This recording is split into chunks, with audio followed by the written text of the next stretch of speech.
Hello hello, आवाज आ रही ना? सॉरी, माइक ऑन करना भूल गया था मैं। ठीक है, तो what are the features of Indian economy? अगर कोई पूछता है what are the features of not Indian MP economy, तो you can write some points from this slide. Okay, तो आप ये देखो, Madhya Pradesh is a agrarian state, primary sector contributes to the GV of 47%। तो अगर आप ट्रेंड की बात करोगे एमपी इकोनॉमी का, अगर आप ट्रेंड देखोगे, तो अर्लियर इन 2011-12, ठीक है, 34% of GVA is contributed bye agriculture sector only. ठीक है, बट आप एग्रीकल्चर का इंपॉर्टेंस आज के समय में देखो इंडियन इकोनॉमी में, तो वो इंपॉर्टेंस कितना हो गया कि भाई 34% से डायरेक्ट 47% कंट्रीब्यूशन हो गया प्रोडक्शन में एग्रीकल्चर का। तो it is a important corner stone of MP economy agriculture. That's why MP is a agrarian state. Okay, so number one point in regarding the features of MP economy, the first and the most important point, और आपको फिर ये data से अपने point को validate भी करना होगा। And this is the data according to economic survey of India, economic survey of India 22-23, ये लेटेस्ट का डाटा दे रहा हूं मैं आपको। 22-23 में भी बात 20-21 की करी है। ओके, तो जो मुझे मिला मैंने आपको दिया है। ओके, तो you have to write your source also. कोशिश करना कि अगर कहीं आपको सोर्स पता है ना, तो उसका सोर्स लिख देना है। कोई लेटेस्ट डाटा जैसे मैं दे रहा हूं तो मैं आपको बताता जाऊंगा सोर्स, आप लिखते जाना कि ये सोर्स था। ठीक है, तो ये हो गया आपका first point number one. Okay, at current price, अब जीएसडीपी की वैल्यू देखो आप करंट प्राइस पे। At current price gross state domestic product of Madhya Pradesh is estimated 150 billion US dollar या 151 बिलियन यूएस डॉलर। हमारा किस पे है? ये करंट प्राइसेस पे है। तो ये क्या ये सही पिक्चर दिखाएगा जीडीपी की? कब दिखाएगा ये सही पिक्चर? कांस्टेंट प्राइस पे अगर कर दिया, अगर कांस्टेंट प्राइस पे अगर ये डाटा हम लेंगे, तब फिर पता चलेगा कि बेस ईयर से कितना इंक्रीज हुआ, जीडीपी कितनी डिक्रीज हुई। बट ईयर ऑन ईयर आप देखो तो करंट प्राइसेस पे भी हमारा 150 बिलियन है। ठीक है, 22-23 का। और ये भी हमको कहां से मिला है data? From the economic survey 22-23, जो लेटेस्ट का इकोनॉमिक सर्वे है वो ये बोल रहा है। ठीक है, तो annual growth registering an annual growth of 10% over, तो ये ईयर ऑन ईयर ग्रोथ की बात है।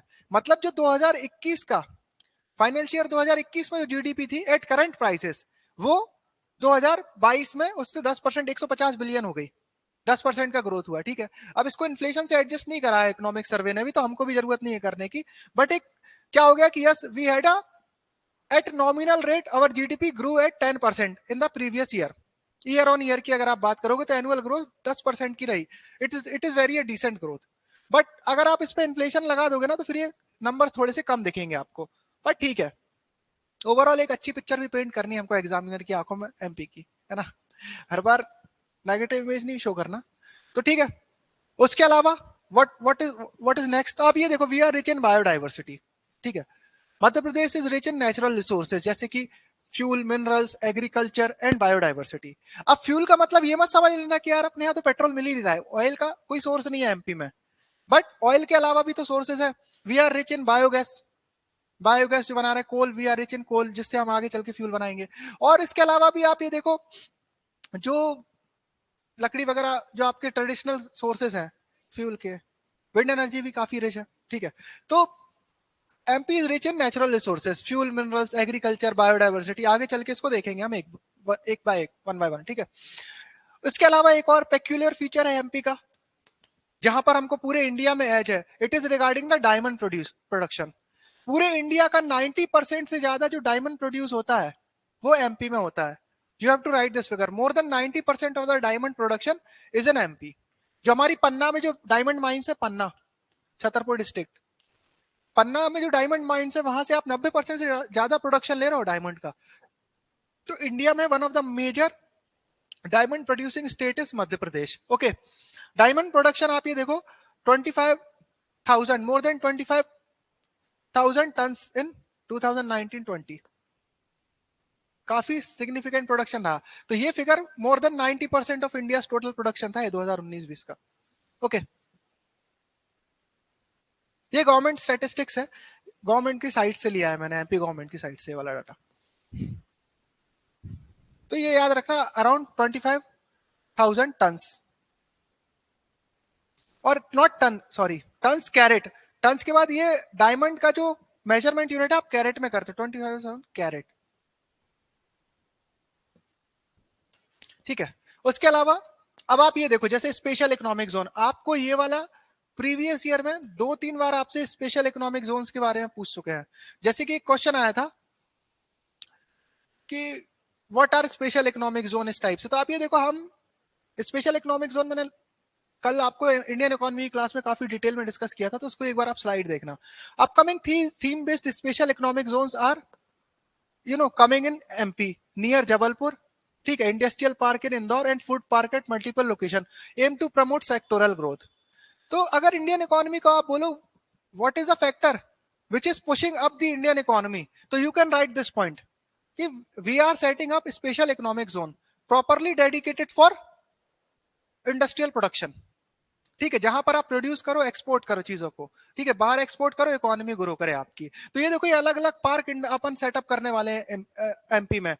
और इसमें इन्वेस्टमेंट के लिए अभी जो आपकी प्रवासी भारतीय दिवस हुआ था ना, वहां पर इन्वेस्टर्स मीट हुई थी, तो वहां पर लोगों को एनकरेज करा गया कि ये जो हम एसईजेड खोलने वाले हैं, आप वहां पर इन्वेस्टमेंट करो। तो you right this point, it is very important regarding our economy current scenario. ये आपका बहुत इंपॉर्टेंट हो जाता है। ये बहुत छोटे छोटे आपको लग रहा होगा, बहुत बेसिक पॉइंट है, बट ये आपको नंबर दिलाएंगे। डायरेक्ट आप लिखना ये सब पॉइंट, ठीक है। तो food park at multiple location and industrial park at Indore, ठीक है।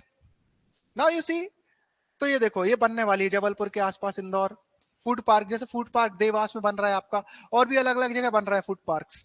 तो ये एग्रीकल्चर के लिए बहुत इंपॉर्टेंट है। और फूड पार्क्स, आप ये देखो, फूड पार्क्स बहुत सारी जगह क्यों बन रहा है, क्योंकि एक एग्रीकल्चर में कॉन्सेप्ट होता है ना, फॉरवर्ड लिंकेज, बताऊंगा आपको आगे चल के, अभी हम पढ़ेंगे। तो फॉरवर्ड लिंकेजेस के लिए बहुत जरूरी है कि भाई जो आपके पास प्रोडक्शन हो रहा है, उससे आप कुछ मीनिंगफुल एंड प्रोडक्ट बना के एक्सपोर्ट करो। अगर आप एज इट इज गेहूं एक्सपोर्ट कर रहे हो तो उतना फायदा नहीं है, बट आप गेहूं से आटा बना रहे हो, उससे ब्रेड बना रहे हो, फिर आप एक्सपोर्ट करोगे तो आपको ज्यादा प्राइस मिलेगा। तो इसके लिए फिर हम ये क्या कर रहे हैं कि फूड पार्क बनाओ बहुत सारी जगह। आप रॉ मटेरियल की कमी नहीं है, क्योंकि एमपी इज एग्रेरियन स्टेट, ठीक है। उसके अलावा और कौन सा पॉइंट है, the state is rich in minerals and has the highest stone, diamond and copper reserves in India, notwithstanding noteworthy reserve of coal, coal bed, methane, manganese and dolomite. तो ये देखो, अगर आप फ्यूल की बात करोगे, अगर आप नॉन रिन्यूएबल एनर्जी की भी अगर आप बात करोगे, तो we have this coal bed methane, ठीक है, a cleaner fuel, cold bed methane, comparatively a cleaner fuel. ये भी एमपी में है। मैंगनीज का प्रोडक्शन भी हो रहा है, डोलोमाइट की खदानें भी हैं, ठीक है। तो you see we have a very rich natural resources in MP, mineral resources. तो एक ये भी इंपॉर्टेंट है, एमपी का कैरेक्टरिस्टिक फीचर है एमपी की इकोनॉमी का, ठीक है। Now, the state is home to over 280 pharmaceutical unit operating in the industrial areas of Devas, Indore, Pitampur, Mandideep and Malampur. ये एक पता आपको, जैसे एमपी का जो इंडस्ट्रियल एरिया है पीथमपुर और आपका मंडीदीप, पीथमपुर और Mandideep is a hub for pharmaceutical sector. All over India में पीथमपुर और मंडीदीप का नाम चलता है, इतना ज्यादा प्रोडक्शन है ये एरियाज का। इवन जो वर्ल्ड की बिगेस्ट एमएनसीज है, जैसे माइलान फार्मा हो गया आपका, ठीक है, जीएसके, बहुत सारी बड़ी बड़ी इंटाज विंटाज, these are all situated here. और जो अपना प्रोडक्शन डायरेक्ट एक्सपोर्ट ही कर रहे हैं, इंडिया में तो बहुत कम आ रहा है इनके प्रोडक्ट। तो बड़ी बड़ी एमएनसीज के you will see the plants in this Indore, Pithampur area and Mandideep area. They are the industrial hub, pharmaceutical hubs of MP. Very, very important. Okay. तो ये देखो, देवास इस टाइप से इंडस्ट्रियल पार्क डाल दिया मंडीदीप में, ठीक है। Madhya Pradesh state industrial development corporation limited, MPSIDC, is the nodal agency for industrial growth in the state, ठीक है। तो which is the nodal agency for industrial sector in MP state industrial development corporation limited. तो जैसे पन्ना की जो mines है, जो आपकी माइंस वगैरह का जो काम देखती है ना, जिसको रेगुलेट करते हैं, वो ये एजेंसी रेगुलेट करती है, ठीक है। जैसे पन्ना डायमंड माइन, तो ये आप याद रखना, एमपी में इंडस्ट्रियल सेक्टर की जो नोडल एजेंसी है वो है आपकी MP state industrial development corporation limited. ये एक पीएसयू है आपकी, पब्लिक सेक्टर कंपनी हो गई MPSIDC, ठीक है। It is the central point to coordinate, activate and ensure implementation of mega infrastructure project, ठीक है। Now as of August 22, Madhya Pradesh has total installed power generation. एक चीज और सुनो यहाँ पर, ये तो देखो, आपने ये देखा कि अभी तक, जैसे प्रीवियस स्लाइड्स को देखो आप, तो जैसे हमने स्टार्ट करा, अलग अलग सेक्टर की थोड़ी थोड़ी बात हमने एक इंट्रोडक्शन में डाली। जैसे कि ये सब पार्ट हो गया क्या आपका प्राइमरी सेक्टर का, प्राइमरी सेक्टर के कुछ फीचर्स देखे हमने, ठीक है, ये सब प्राइमरी सेक्टर से हो गया। प्राइमरी सेक्टर को सपोर्ट करने के लिए या आपकी ओवरऑल इकोनॉमी को सपोर्ट करने के लिए एक ये फीचर्स भी इंडियन इकोनॉमी अभी हम स्टार्ट कर रहे हैं एमपी में। फिर आप यहाँ पर आ गए हो, ये वाला क्या हो गया आपका, ये भी प्राइमरी सेक्टर में आपका क्या माइनिंग से रिलेटेड हो गया, कि माइनिंग से रिलेटेड भी कुछ फीचर्स देखे हमने, मिनरल इंडस्ट्री। फिर ये मैन्युफैक्चरिंग इंडस्ट्री से जो रिलेटेड पॉइंट है थोड़े से हमने यहाँ पे ये देखे, ठीक है। अब मैन्युफैक्चरिंग के बाद एक और इंपॉर्टेंट सोर्स है एनर्जी रिसोर्सेस या एनर्जी कैपेसिटी, ठीक है। उससे रिलेटेड क्या एमपी इकोनॉमी की खासियत है, एमपी की क्या खासियत है, तो आप यहाँ पर देखो कि हमारी जो पावर जनरेशन कैपेसिटी है वो 25,092 मेगावाट है, ठीक है, जिसमें कि 7,000 जो है आपकी स्टेट यूटिलिटीज की है, 6,000 के आसपास आपकी सेंट्रल यूटिलिटीज, और देखो आप प्राइवेट सेक्टर के अंडर भी ये इतनी एनर्जी आप प्रोड्यूस कर रहे हैं लोग। तो एक टोटल पावर इंस्टॉल कैपेसिटी, ये अगर आपसे कोई क्वेश्चन ये प्रीलिम्स में पूछ सकते हैं ऐसा कि मध्य प्रदेश की टोटल पावर या टोटल इंस्टॉल्ड कैपेसिटी कितनी है, तो ये है अराउंड 26,000 मेगावाट या 25,000 मेगावाट। 25,000 के आसपास का जो फिगर रहेगा उस पर आपको टिक करना पड़ेगा। इतनी कैपेसिटी है मध्य प्रदेश की अभी इस समय, पावर जनरेशन कैपेसिटी। तो जैसे कल ही बात करी, जैसे अभी प्रीवियस ईयर का जो बजट आया था ना, उसमें हमारे जो गवर्नर साहब है उनने ये बोला था कि पहले क्या, आज से 20 साल पहले Madhya Pradesh is a power deficit country, right.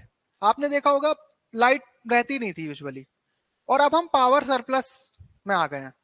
तो पावर सरप्लस में आ गए तो कितनी पावर हमारी टोटल है, तो ये इसलिए ये वाला पॉइंट इंपॉर्टेंट हो जाता है कि 25,000 मेगावाट के आसपास हमारी पावर कैपेसिटी है इस समय एमपी की, ठीक है। Exports from state stood at 3,770 million dollar, एक स्टैंडर्ड फिगर है, डॉलर यूज करते हैं फाइनेंशियल ईयर 23 अंटिल अगस्त 22, ठीक है। ये भी आपका लेटेस्ट डाटा है, गवर्नमेंट साइड से लिया है, एमपी गवर्नमेंट की साइड से लिया है मैंने। तो हमारा एक एक्सपोर्ट की जो वैल्यू थी वो कितनी थी, अगर कोई पूछे तो you can say yes a significant, we had a significant export from MP. But फिर भी आप ये देखो ये मिलियंस में ही है, अभी बिलियंस में नहीं है एमपी का एक्सपोर्ट। तो एक्सपोर्ट उतना हो नहीं रहा है जितना हमको करना है, तो फिर पुश भी यहाँ पे यही है, जो लोगों को बुला बुला के हम इन्वेस्ट करा रहे हैं एमपी में, वो भी इसलिए करा रहे हैं ताकि ये फिगर ऊपर जाए हमारा, बिलियंस में तो आए कम से कम, ठीक है। अकॉर्डिंग टू डिपार्टमेंट ऑफ डीआईपीपीटी, ठीक है, डीपीआईआईटी, जो हमारा एफडीआई इन्फ्लो है मध्य प्रदेश में वो 508 मिलियन यूएस डॉलर के अराउंड है। 3 साल में इतना एफडीआई एमपी में आया। आप ये सोचो एमपी में, इंडिया में all over billions of dollar FBI आता है, बिलियंस ऑफ डॉलर में एफडीआई आता है हर साल।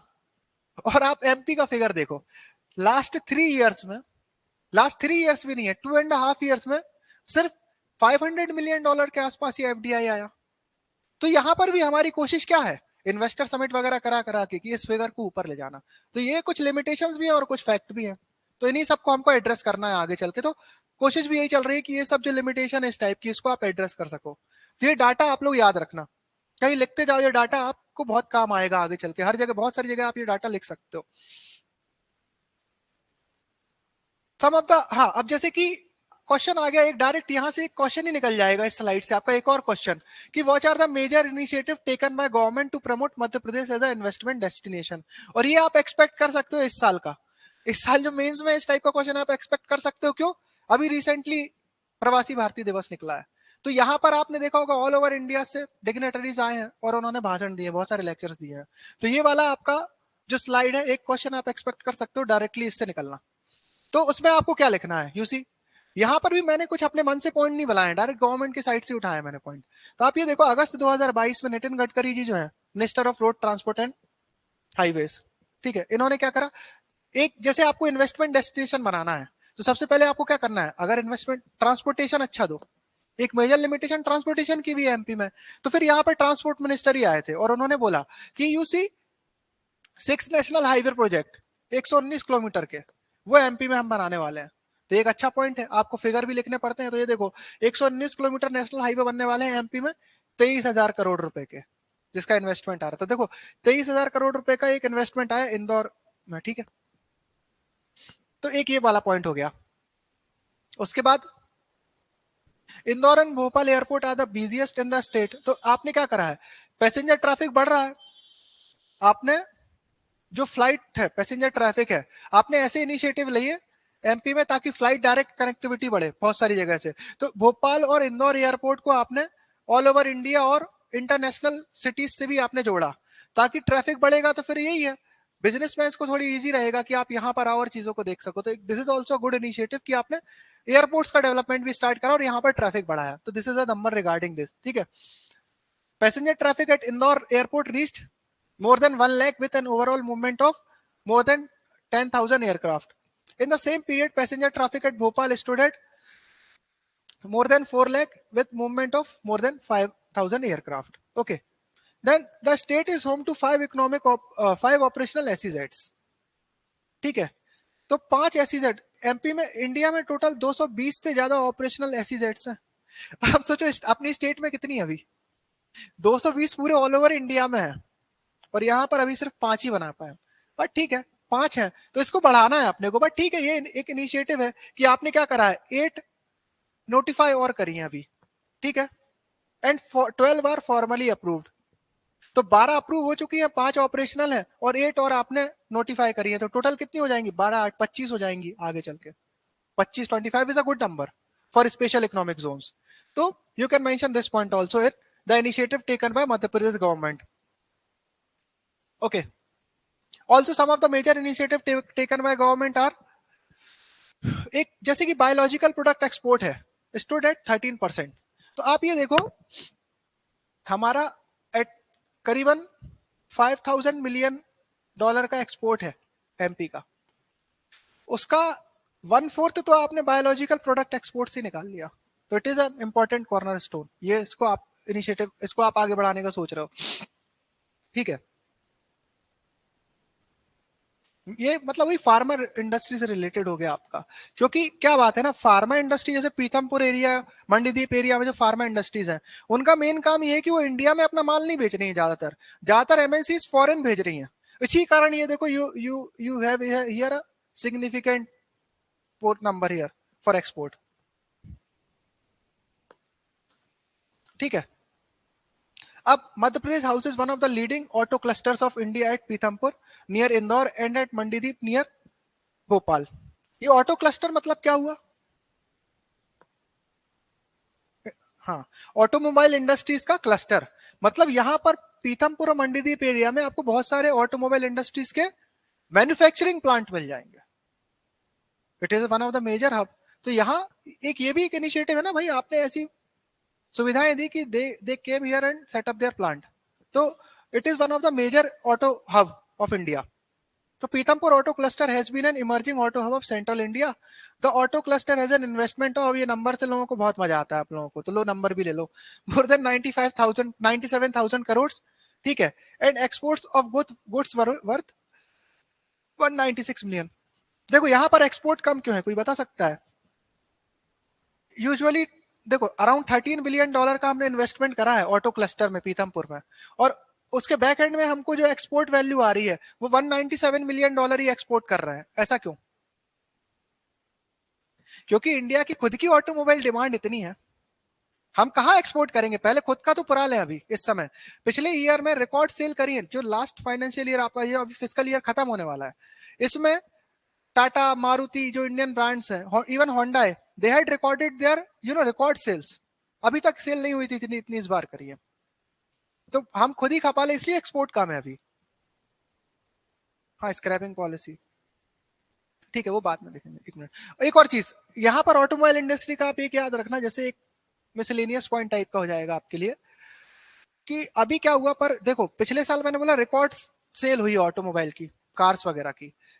इस साल का जो प्रिडिक्शन आया है इकोनॉमी में, वो आया था कि इस बार लोग ना स्लो, इस बार मंदी रहेगी ये वाले बाजार में, ऑटोमोबाइल बाजार में लोग बाग अब ज्यादा शॉपिंग नहीं करने वाले। उन्होंने एक ये रिपोर्ट आई थी, ठीक है, कि इस बार जो पिछली बार रिकॉर्ड सेल हुई थी उसके एवज में इस बार सेल इतनी होने नहीं वाली, बहुत कम नंबर्स रहने वाले हैं। तो इससे ऑटोमोबाइल इंडस्ट्री काफी परेशान हो गए थे वो लोग। क्यों? क्योंकि भाई कोई भी पीछे बैकवर्ड नहीं चाहता, सब चाहते ग्रोथ होती रहे। तो अब क्या होता, अगर अगर इस बार ग्रोथ का अगर फोरकास्ट कम है, ऑटोमोबाइल इंडस्ट्री का इस बार फोरकास्ट ये है कि इस बार ज्यादा व्हीकल्स नहीं बिकने वाले, तो वो क्या करेंगे, अपनी प्रोडक्शन कैपेसिटी कम करेंगे। प्रोडक्शन कैपेसिटी कम करेंगे तो वर्कर्स को निकालेंगे, जॉब लॉस का एक बहुत बड़ा खतरा आ जाएगा इससे। तो गवर्नमेंट ने क्या करा यहाँ पर, गवर्नमेंट ने फिर इसको पुश करने के लिए भाई चलो, अगर यहाँ पर क्या है, गवर्नमेंट ने इसको आप क्या बोलोगे, एक फिस्कल स्टिमुलस टाइप का बोल सकते हैं इसको। गवर्नमेंट ने क्या करा इस बजट में, गवर्नमेंट ने ये बोल दिया कि गवर्नमेंट ने भी ये रिपोर्ट पढ़ ली, तो अब जो ऑटोमोबाइल इंडस्ट्री का डर था कि ज्यादा व्हीकल नहीं बिकने वाले, इस चक्कर में वो अपनी वर्कफोर्स कम करने वाले थे। तो अब यहाँ पर बजट में ये वाली बात कर दी फाइनेंस मिनिस्टर ने कि ऑटोमोबाइल इंडस्ट्री से हम काफी सारे व्हीकल, जो जितने भी मेजर गवर्नमेंट की जो गाड़ियां वगैरह होती जो पुरानी होती जा रही हैं, उन सबको हटा के हम नई गाड़ियां देंगे सबको, ताकि इनको स्टिमुलस मिल पाए और ये अपनी वर्कफोर्स को निकाल ना सके। और दूसरी चीज ये कौन सी गाड़ी खरीदेंगे, अब हम इलेक्ट्रिक मोबिलिटी पे शिफ्ट होने वाले हैं। तो देखो इलेक्ट्रिक मोबिलिटी को बूस्ट मिलेगा गवर्नमेंट अपने गवर्नमेंट ऑफिसर्स के लिए, और गवर्नमेंट ऑफिस में गाड़ियां खरीदेगी। तो दूसरा, इन कंपनीज को भी इंसेंटिव रहेगा कि अभी अपनी इलेक्ट्रिक व्हीकल बना के बेचे, क्योंकि रेडीमेड खरीदार है गवर्नमेंट। तो यहाँ पर फिर ये एक स्टिमुलस का तरह काम करने वाला है कि चलो सेल्स की अगर आपको डाउन होने की उम्मीद है तो यहाँ से गवर्नमेंट इनको सपोर्ट देगी। ठीक है, तो अब यहाँ पर क्या है, ये भी एक टाइप का रेवेन्यू एक्सपेंडिचर ही होने वाला है गवर्नमेंट का, देखा जाए तो ये फिस्कल डेफिसिट पे स्ट्रेन डालेगा। बट क्या इस मूव से इन्फ्लेशन बढ़ेगा क्या, इस मूव से इन्फ्लेशन बढ़ने के चांसेस बहुत कम है। इन्फ्लेशन मतलब कि महंगाई बढ़ने के चांसेस इसलिए कम है क्योंकि ऑटोमोबाइल इंडस्ट्री में ऑलरेडी उन्होंने उम्मीद लगा ली थी कि मंदी आने वाली है, कम बिकने वाले हैं। तो अब अगर गवर्नमेंट ज्यादा खरीदेगी तो इसका मतलब ये होगा उस चीज को ओवरकम होगा पहले तो इस चीज में अब वो एकदम से प्राइस अब नहीं बढ़ाएंगे अभी अपने मतलब, क्योंकि इन्फ्लेशन में क्या होता है, इन्फ्लेशन का एक मेजर फैक्टर ये होता है प्रोडक्शन कम है और डिमांड ज्यादा हो जाए, या डिमांड कम है, ठीक है, और हाँ, अगर प्रोडक्शन कम है और डिमांड एकदम से ज्यादा हो गई तो महंगाई बढ़ने लगती है। तो अभी तो अपने यही आ रहा था कि प्रोडक्शन तो उनका बराबर था, डिमांड कम हो रही थी जो फोरकास्ट आया था, तो गवर्नमेंट ने उस डिमांड को भी इक्वल ला के रख दिया। तो इन्फ्लेशन के चांसेस, ये वाला मूव इन्फ्लेशनरी नहीं होगा अभी गवर्नमेंट का कुछ हद तक, फिर आगे पता चलेगा। तो this is regarding the automobile industry. ठीक है, समझ आ रहा है आपको, कोई दिक्कत तो नहीं है?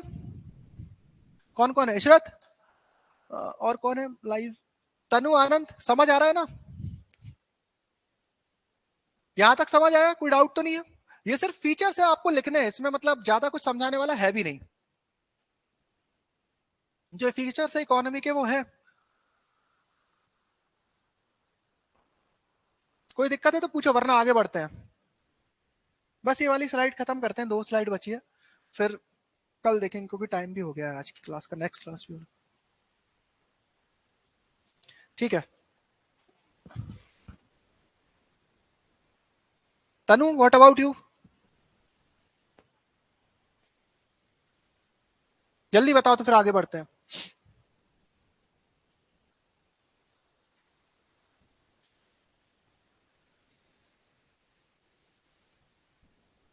ठीक है चलो, है ना।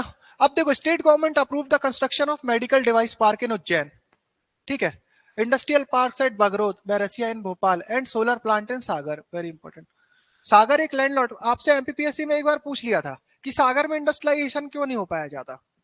ठीक है, तो इस टाइप से भी क्वेश्चन कभी कभार पूछ लेते हैं कि अब Sagar is a heart of MP and Sagar is also heart of India, MP is a heart of India और एमपी का भी हार्ट सागर है। तो वहां कनेक्टिविटी का सबसे ज्यादा इशू, इंफ्रास्ट्रक्चर का इशू बहुत ज्यादा है सागर में। एक तो कनेक्टिविटी नहीं है, दूसरा स्किल्ड लेबर नहीं है। ठीक है, उसके कारण सागर एक इन्वेस्टमेंट डेस्टिनेशन बन नहीं पाया। दूसरा, क्राइम रेट भी सागर का फ्रॉम द एंशिएंट टाइम काफी हाई रहा है।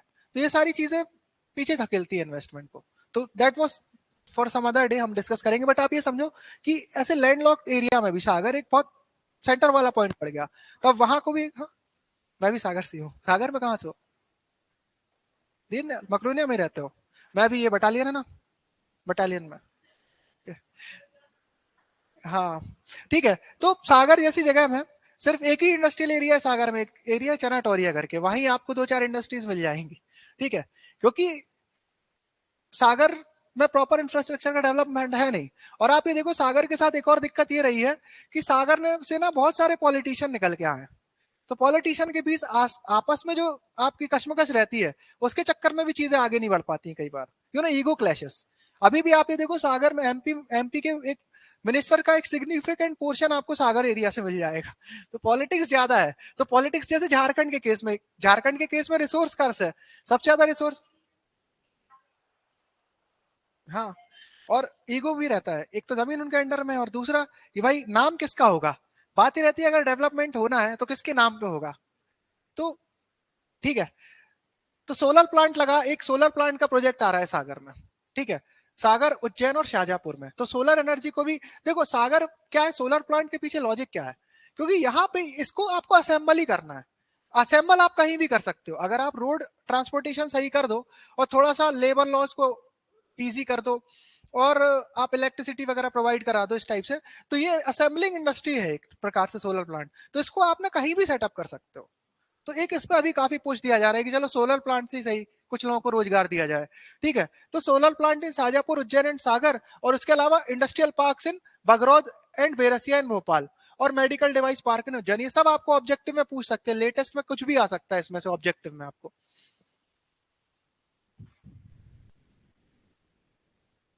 हाँ, फ्लोटिंग सोलर पावर प्लांट, ये देखो अगली साइड में डाला है शायद मैंने, ये आ गया ना, कहा गया, ये है आपका फ्लोटिंग, इस टाइप से बना रहे हैं, एक होगा यार, एक सेकंड। हाँ हाँ, ओमकारेश्वर में state government is constructing the world largest floating solar energy project, ठीक है, 600 मेगावाट की कैपेसिटी है, सिग्निफिकेंट कैपेसिटी। हाँ, वो फ्लोटिंग नहीं है पर, हाँ ये फ्लोटिंग है, फ्लोटिंग 600 मेगावाट एट ओमकारेश्वर। और ये शायद रीवा वाला क्वेश्चन तो लास्ट टू लास्ट ईयर आया भी है एमपीपीएससी में, सोलर पार्क हो, सोलर पावर प्लांट से रिलेटेड। हाँ, तो यहाँ पर कितनी है, 600 मेगावाट कैपेसिटी है इसकी, ओमकारेश्वर डैम की, मैं आ रहा है नर्मदा रिवर पे, खंडवा डिस्ट्रिक्ट में। हाँ हाँ, और ये खंडवा डिस्ट्रिक्ट ओमकारेश्वर, ठीक है, इस टाइप से आपका ये फ्लोटिंग टाइप का बनेगा, तैरता हुआ, ठीक है। ये आज के लिए खत्म करते हैं, मुझे आपको एक और स्लाइड एक्चुअली पढ़ानी थी, ये था एक मेन, अब जो एक टॉपिक था ना, जैसे मैं दिखा देता हूँ, कल पढ़ाता हूँ मैं, ये एग्रीकल्चर पे। अब मैंने आपको एक छोटा सा ओवरव्यू देने के लिए कि यहाँ से आपके काफी सारे क्वेश्चन भी निकल जाएंगे। ये जो स्लाइड्स है इसमें हम 3-4 क्वेश्चन एड्रेस कर लेते, बट अभी वो हो नहीं पाएगी। जैसे ये देखो, ये क्वेश्चन आपके प्रीवियस ईयर में जो आए ना, और इस टाइप से आपको पूछे भी जा सकते हैं एग्रीकल्चर से, तो इस स्लाइड में काफी सारे एड्रेस हो जाते हैं। बट ठीक है, आज का टाइम हो गया है, हम मंडे को डिस्कस करते हैं ये, और फिर मंडे को आगे क्रॉपिंग पैटर्न वगैरह थोड़ा सा देखेंगे, और इश्यूज इन एग्रीकल्चर इस टाइप से आगे बढ़ने वाले हैं हम, कि मेजर जो हमारा फोकस रहेगा ना, वो ये रहेगा कि what are the issues plaguing this this sector, what are the challenges, and what is the way forward, steps taken by government, और इसी में फिर कुछ कुछ जो इंपॉर्टेंट योजना आ जाती है वो सब हम डाल के कंप्लीट करते आएंगे टॉपिक्स को इस तरीके से, ठीक है। तो चलो इकोनॉमी की क्लास में मिलते हैं 5 मिनट बाद, वो टाइम से शुरू कर देता हूँ, ओके, मंडे को मिलते हैं।